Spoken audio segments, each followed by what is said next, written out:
The direction is inward. Oftentimes we think of a travel or a journey and we think that we need to travel outwards.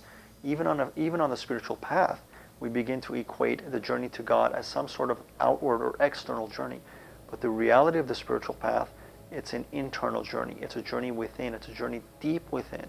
That God's divine presence cannot be found anywhere in heaven or earth, but it can be found only in the heart, in the soul of a believer. So how do we reach God? Which way do we go? The way that we go is inward, not outward. And this is why in Islam it's so important to understand why we have a qibla, a direction for prayer. See, when we pray, we are normally supposed to be facing Mecca, the holy Kaaba, and every Muslim in the world should be facing in that direction to pray. What is the Kaaba? It is the house of God. It's known to be the house of God.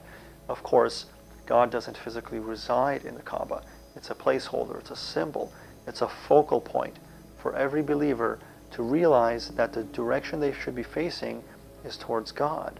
But where can God truly be found? Allah Azza wa Jal says in a hadith Qudsi that the Prophet ﷺ related, neither the heavens nor the earth can contain me. It can only be found in the heart of a believer. So where is God? He's not out there and not in the Kaaba. The reality of God is that it can only be found deep within, in your own soul, in your heart. And this is the realization that Rumi awakened to when he began to whirl. We've all heard of the whirling dervishes that have originated with the Mevlevi order. And it's a very beautiful dance where the dervishes are essentially doing this whirling dance around their own center. It's one of the most powerful and beautiful spiritual exercises there is. And the reality of it is that when Rumi realized that God was within himself, within his soul, and he realized that at a fundamental level, not just intellectually, but actually experienced the divine presence at a very real and fundamental level, he began to make tawaf.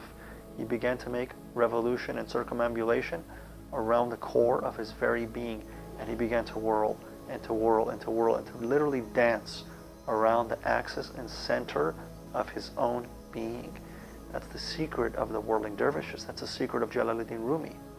And the spiritual path, known as Tasawwuf or Sufism within Islam, is designed to lead a person to the deepest realization of who they truly are and the deepest experience of the divine presence.